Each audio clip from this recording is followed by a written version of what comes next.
Hello student, स्वागत है आपका इस क्लास में जिसमें आज आप पढ़ने वाले हैं क्लास 6 के संस्कृत पीयूषम की बुक, जिसका चैप्टर पढ़ेंगे पंचम यानी पांचवा पार्ट पढ़ेंगे। इससे पहले हमने आपको इसकी 1 से लेकर के 4 तक चैप्टर रीड करा दिए हैं, जिनकी लिंक भी आपको हम इस वीडियो के डिस्क्रिप्शन बॉक्स में दे देंगे।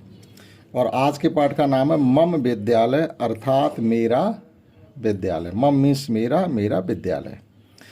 तो इसमें क्या पढ़ेंगे हम, कोई एक गार्जियन है जो किसी एक छात्र से उसके विद्यालय के बारे में पूछते हैं और वो उनको बताता है कि हमारे विद्यालय की क्या क्या अच्छाइयाँ हैं, क्या क्या खूबियाँ हैं, कितना हमारा विद्यालय सुंदर है, कैसे शिक्षक हैं, कौन खाना बनाने वाले हैं, कैसा खाना बनता है, क्या क्या हमें स्कूल में सुविधाएं मिलती हैं। तो वो सब उनको बताता है, वो पूछते हैं। कोई गार्जियंस मतलब कोई दूसरे व्यक्ति होंगे जो उनसे पूछते हैं। तो आइए शुरू करते हैं। तो एक तरीके से इसमें कन्वर्सेशन है, यानी मतलब वार्तालाप नहीं, दो लोग आपस में बात करते हैं, वो दिया गया। तो एक व्यक्ति जो गार्जियन है, जिनको अभिभावक कहते हैं, वो है उषा। तो उषा किसी बच्चे से पूछी, चेतन ने, मतलब चेतन कोई लड़का है, तब विद्यालय कुत्र आस्ते,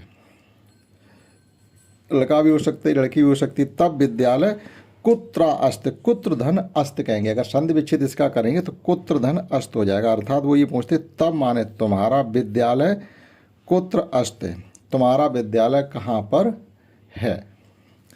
तो लड़का क्या कहता है, मम विद्यालय, ये लड़की है क्योंकि चेतना लिखा हुआ है, मम विद्यालय अत्र एव नगरे अस्त, मेरा विद्यालय अत्र मीन्स यहीं, ये अव्य है, और नगर ए मीन्स होता है ही, नगरे माने नगर में, इसी नगर में, और नगर नगरे लिखा हुआ तो ये है सप्तमी विभक्ति एक वचन और आपका अधिकरण कारक होगा, इसमें अस्त मीन्स है। तो वो कहती है मेरा विद्यालय यहीं इसी नगर में है। तत्र एक सुंदर, तत्र एक सुंदर मतलब हमारे विद्यालय यानी वहाँ पर एक सुंदर पुस्तकालय है। एक विशाल क्रीड़ांगणम च अस्त, स्था, स्था कब कहते हैं, जैसे इंग्लिश में क्या होते, दो शब्द होते, एक इज होता है और एक आर होता है, यानी सिंगुलर से सीधा प्लूरल होता है। और संस्कृत में क्या होते, एक वचन, दो वचन और बहुवचन चलते हैं। तो एक वचन के लिए अस्त आता है, दो वचन के लिए स्था आता है, यानी कोई दो चीज़ें हैं, और बहुवचन के लिए संत आता है। तो देखिए इनके विद्यालय में दो चीज़ें इन्होंने बताई, एक तो सुंदर पुस्तकालय बताया और एक विशाल खेल का मैदान बताया, इसलिए स्ताह कहा है। और कोई तीन चीज़ें अगर बता देती है तो संत कह देती है, अगर वो एक ही चीज़ अगर बताती है तो स्ता की जगह अस्त कहती। तो फिर उषा क्या कहती, अस्तु, अच्छा। तब विद्यालय पुस्तकालय कृद स्नान पुस्तकान संत। अब देखो यहाँ पर संत आ गया क्योंकि बहुत सी की बात की जाएगी। तो फिर वो क्या पूछती है, ये तो अच्छी बात है, अच्छा और बताओ। तब विद्यालय से, तुम्हारे विद्यालय के, विद्यालय से षष्ठी विभक्ति एक वचन है, संस्कृत वो संबंध कारक है। पुस्तकालय, पुस्तकालय यानी विद्यालय के पुस्तकालय में, विद्यालय के तो विद्यालय पुस्तकालय में, तो पुस्तकालय ये सप्तमी विभक्ति एक वचन है। और अधिकरण कारक क्रीद स्नान यानी कितने प्रकार की, पुस्तकान पुस्तकें हैं, यानी कितने प्रकार की पुस्तकें हैं, तो ये बहुवचन में है दोनों ही, कृद स्नान और पुस्तकान, तो संत कहेंगे। तो फिर वो चेतना क्या कहता, मम विद्यालय से पुस्तकालय विविधा नाम विषयाणाम पुस्तकान संत। तो उसके सवाल का जवाब उसने क्या दिया कि मेरे विद्यालय के पुस्तकालय में विविधा नाम मतलब विभिन्न प्रकार की, तरह तरह की, विषयाणाम विषयों की, पुस्तकान संत, विषयाणाम माने विषयों की, ये षष्ठी विभक्ति बहुवचन संबंध कारक का शब्द है। विषयाणाम यानी बहुत से विषयों की, बहुत से प्रकार के विषयों की किताबें हैं। तो उषा क्या कहती है, समीचीन, समीचीन का मतलब है बहुत अच्छी बात है। तब विद्यालय कथ शिक्षिका संत, तब विद्यालय, अब यहाँ पर विद्यालय लिखा है, इसका मतलब है सप्तमी विभक्ति एक वचन में कहेंगे, तुम्हारे विद्यालय में कथ शिक्षिका संत, तुम्हारे विद्यालय में कितने शिक्षक हैं। तो फिर वो बच्चा क्या जवाब देता है, मम विद्यालय पंच शिक्षिका संत, मेरे विद्यालय में 5 शिक्षक हैं। जब भी मैं पर ऊपर अगर शब्द आपको बोलना है तो फिर आपको सप्तमी विभक्ति एक वचन का शब्द लेना पड़ेगा, यानी विद्यालय ये सप्तमी विभक्ति एक वचन है और अधिकरण कारक का प्रयोग हुआ है। तो मेरे विद्यालय में 5 शिक्षक हैं, और वो कैसे हैं, ते सर्वे यानी वे सभी कौन, महर्षि तुल्या, कर्तव्य परायणा, शिष्य वात्सल्य च संत। और वो शिक्षक हैं कैसे, मतलब मुनियों के समान है, यानी बहुत ही सज्जन है। महर्षि तुल्य मतलब ऋषि मुनियों के समान है। कर्तव्य परायण में अपने काम में मतलब श्रेष्ठ हैं, अपने कर्तव्य के प्रति निष्ठावान है, तो वो कर्तव्य परायण कह सकते हैं। और शिष्य वात्सल्य और शिष्य स्नेही हैं, अर्थात हम लोगों को बहुत ही अच्छी तरीके से पढ़ाते हैं और बहुत अच्छे से बात करते हैं। ऐसे हमारे स्कूल में शिक्षक हैं।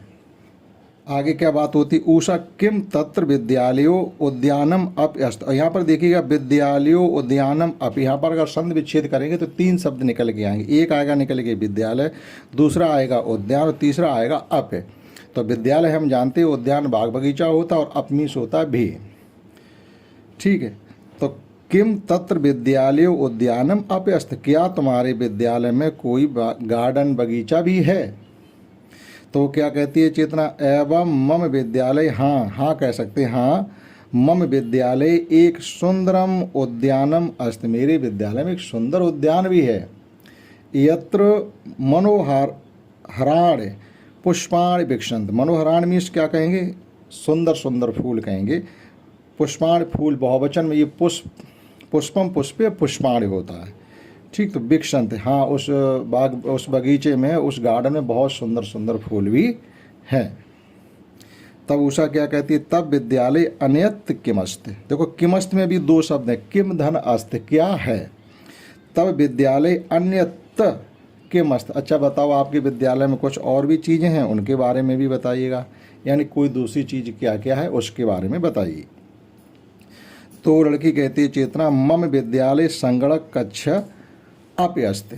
तो संगणक क्या किसे कहते हैं, जो कंप्यूटर होता है, इसे हम लोग ज़्यादातर कंप्यूटर ही कहते हैं, उसे हिंदी में संगणक कहते हैं। तो वो कहती है मेरे विद्यालय में एक कंप्यूटर कक्ष भी है, अप मीन्स भी। तो उषा क्या कहती, समीचीनम, ये तो बहुत अच्छी बात है। तब वस्त्राण तु नूतनान त्रिशंते, तुम्हारे वस्त्र तो, तुम्हारे कपड़े तो हमें नए लगते हैं।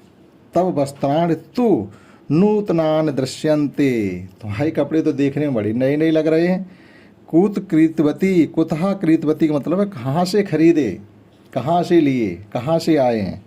ठीक, तब वो लड़की क्या कहती है, किम तुम ना जाना से यत मम विद्यालय सर्वेभ्यम छात्रेभ्य निःशुल्कम पुस्तकम स्नूयतम पादतारणम वस्त्राण च दीयन्ते। अब देखो इसका क्या मतलब है, तुम ये है उत्तम पुरुष, मध्यम पुरुष एक वचन, और उसके साथ जो क्रिया लगेगी वो भी मध्यम पुरुष एक वचन लगेगी, जानास। क्या तुमको नहीं मालूम है, क्या तुम नहीं जानती हो, ये तो मम विद्यालय, ये तो मेरे विद्यालय में सर्वेभ्य छात्रेभ्य, चतुर्थी विभक्ति एक वचन, सभी छात्रों के लिए, संप्रदान कारक बहुवचन, कारक संप्रदान है, विभक्ति चतुर्थी है और बहुवचन का प्रयोग हुआ छात्रेभ्य। तो विद्यालय सर्वेभ्य छात्रेभ्य निःशुल्कम, सभी छात्रों के लिए निःशुल्क यानी मुफ्त पुस्तकें मिलती हैं। स्नूयतम, बैग मिलता है, थैला किताबें रखने के लिए। पादत्राणम, जूते मिलते हैं। और वस्त्राण च दीयन्ति, और वस्त्र मिलते हैं। यानी ये तुमको नहीं मालूम, ये तो मेरे स्कूल में सब हमें मुफ्त में मिलता है, उसमें हमारी फ्री में किताबें मिलती हैं, एक बैग मिलता है, जूते मोजे मिलते हैं और एक ड्रेस भी मिलती है। तो ये तो सब हमारे स्कूल में ही मिलते हैं, कि आपको इसकी जानकारी नहीं है। फिर उषा क्या कहती है, त्राय बहु सम्यक, ये तो बहुत ही अच्छी बात है। त्राय बहु सम्यक, ये तो बहुत ही सुंदर है। एव श्रूयते यत तब विद्यालय माध्याह्न भोजनम लभ्यते। अब वो ये कहती हैं, ये भी हमने सुना, एवं श्रूयते यत, हमने ये भी तो सुना है कि विद्यालय, तब विद्यालय, तुम्हारे विद्यालय में माध्याह्न भोजन यानी दोपहर का जो भोजन होता है, माध्याह्न भोजन बोला जाता है, जो इंटरवल में आपको मिलता है, MDM। माध्याह्न भोजनम अप, भोजन धन अप कहेंगे, तो भोजनम अप लभ्यते। हमने तो ये सुना है तुम्हारे विद्यालय में दोपहर को लंच के समय में भोजन भी मिलता है। तो वो क्या कहती लड़की, सत्यम मुक्तम, तुमने सही सुना है, सत्यम मुक्तम, आप सही कह रही हो कि मम विद्यालय प्रतिदिनम निःशुल्कम भोजनम लभ्यते। हाँ, मेरे स्कूल में रोज निःशुल्क भोजन प्राप्त हम लोगों को होता है। एत अर्धम, मतलब इस सब के लिए, इन सब की व्यवस्था के लिए, एतदर्थम, मतलब 2 शब्द हैं यहाँ पर, एतद और अर्थम कहेंगे। तो ये इसके लिए एका पाकशाला अस्ति। अब ये भोजन बनाने के लिए हमारे स्कूल में एक रसोई भी है। पाकशाला का मतलब क्या होता है? रसोई। एक रसोई भी है। अब उसमें क्या है? तत्र उसमें धनेश्वरी सुशीला किशोरी चेती त्रिश मिलित्वा भोजन निर्माणम कुर्वन्ति। अब उस रसोई घर में 3 रसोइयाँ हैं। 3 रसोइयाँ मिलकर के कौन कौन है? धनेश्वरी है, सुशीला है और किशोरी है। ये तीनों मिलकर के भोजन बनाती हैं। फिर उषा आगे क्या कहती हैं? बहुत उत्तम। ये तो बहुत ही सुंदर बात है, बहुत ही श्रेष्ठ है। त्राय तब विद्यालय उत्तम त्वरत विद्यालय फिर श्रेष्ठ हुआ। त्राय तब विद्यालय उत्तम त्वरत विद्यालय बहुत श्रेष्ठ हो गया। इसका मतलब देखो कितनी चीज़ें आपके विद्यालय में मिलती है। शिक्षक अच्छे हैं, पढ़ाई अच्छी है, बहुत सी चीज़ें आपको मुफ्त मिलती हैं। भोजन एक टाइम का आपको वहाँ दोपहर का मुफ्त मिलता है, और इससे ज़्यादा क्या हो सकता है? ठीक। तो फिर चेतन क्या कहती? आम, हाँ, निश्चय मम विद्यालय उत्तम। निश्चय ही, यानी निश्चय ही मेरा विद्यालय श्रेष्ठ है। मम विद्यालयस्य परीक्षा फलम प्रतिवर्ष श्रेष्ठ भवति। परीक्षा फलम मम विद्यालय से, मेरे विद्यालय का परीक्षा फल का मतलब आप समझ ही रहे होंगे, रिजल्ट प्रतिवर्ष श्रेष्ठम भवति, प्रतिवर्ष अच्छा आता है। तत्र पठित्वा अहम आत्मनाम गर्भम अनुभवामि। देखो यहाँ अहम आया है, तो इसके लिए यहाँ पर ये अहम क्या है? ये है उत्तम पुरुष एक वचन। तो उत्तम पुरुष एक वचन की जो क्रिया है वो अनुभवाम है, तो वो इसके साथ आइए। तो तत्र पठित्वा वहाँ पढ़ करके, पठित्वा वहाँ पढ़ करके, अहम मतलब हम बहुत ही आत्मसम्मान का अनुभव करते हैं, यानी हम बहुत ही अपने को गौरवान्वित अनुभव करते हैं। हम इस विद्यालय में पढ़ते हैं। ठीक। तो वो अपने को गौरवान्वित महसूस करती है कि हम इस विद्यालय में पढ़ते हैं जहाँ हमें ये सब चीज़ें मिलती हैं। तो उषा क्या कहती है? सत्यम, बड़ी सच्ची बात है, बहुत अच्छी बात है। एव विधा विद्यालय एव देशस्य गौरवम वर्धयन्ति। तो इस प्रकार से विद्यालय जो होते हैं, विद्यालय ही देश के गौरव को बढ़ाते हैं।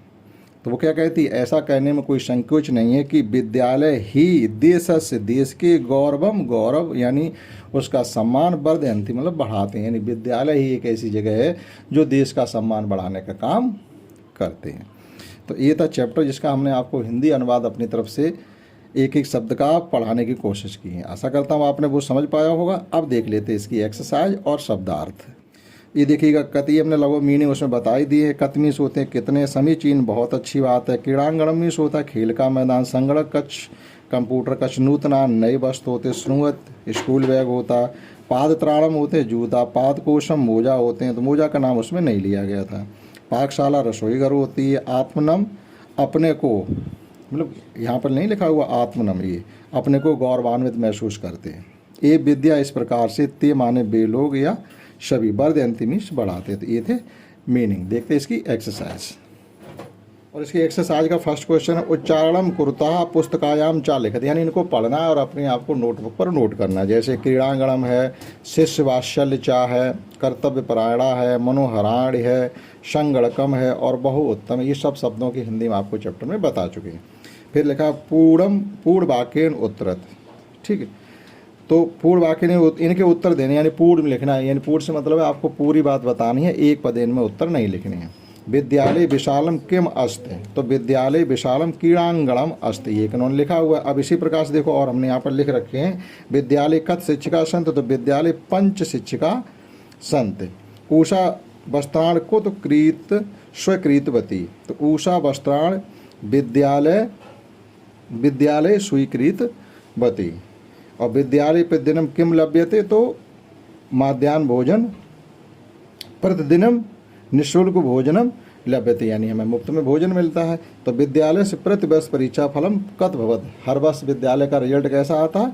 तो हमें को लिखना है विद्यालय से प्रतिवर्ष परीक्षा फलम श्रेष्ठ भवत, केवल श्रेष्ठ। अपनी प्रश्नवाचक जो शब्द हैं उनकी जगह ही उनका आंसर केवल आपको लिखना है, और शेष जितने शब्द क्वेश्चन में दिए गए वो जैसे कि तैसे लिखने हैं। और यहाँ पर ये संधि विच्छेद के बारे में बताया गया है कि देखिएगा, आ छोटा आ बड़ा आ के साथ अगर छोटा बड़ा आ ही आता तो जुड़ करके हमेशा बड़ा आ बन जाता है। इसी प्रकार से ई के साथ ई आएगी तो बड़ी ई बनेगी, ऊ के साथ ऊ आएगा तो बड़ा ऊ बनेगा, और रिर के साथ रिर आएगा तो रिर ही बनेगा। तो इस प्रकार से जब शब्दों का मेल होता है तो दीर्घ संधि बनती है। जैसे ये हैं, रमेश है तो रमाधन ईश हो जाएगा।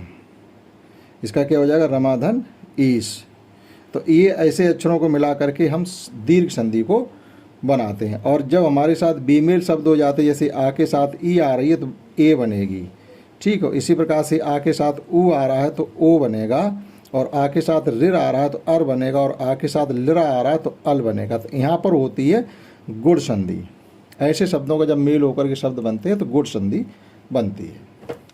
और यहाँ पर देखिए हमको संधि कुर्ता, संधि करनी, यानी ये संधि विच्छेद कहे जाते हैं अलग अलग करके, और जब जोड़ के हम शब्द बना देंगे तो वो संधि कही जाती है। जैसे विद्याधनालय विद्यालय, धन धन ईश्वर धनेश्वरी, धन प्लस ईश्वरी तो धनेश्वरी, कुत्र धन अस्त कुत्रास्त, महाधन ऋषि महर्षि, पुस्तक धन आलय पुस्तकालय, और विद्या प्लस उद्यानम विद्यालयो उद्यानम। जोड़ के भी लिख सकते हैं और अलग अलग भी हम कह सकते हैं। अधो लिखतान वाक्यान एक वचने परिवर्तित, जो ये वाक्य लिखे इनको एक वचन में बताना। जैसे ते का एक वचन होता सह, और सब कुछ लिखंत का लिखत हो जाएगा। तो ते लेखम लिखंत तो सह लेखम लिखत, ते उद्यानम गच्छन्त तो सह उद्यानम गच्छत, वयम क्रीड़ागणम गच्छाम, हम सब खेल के मैदान जाते हैं। तो अहम क्रीड़ागणम गच्छामि, तो उसकी प्रथम पुरुष उत्तम पुरुष की एक वचन की क्रिया भी लगेगी। यहाँ पर उत्तम पुरुष बहुवचन, उसकी क्रिया गच्छाम होगी।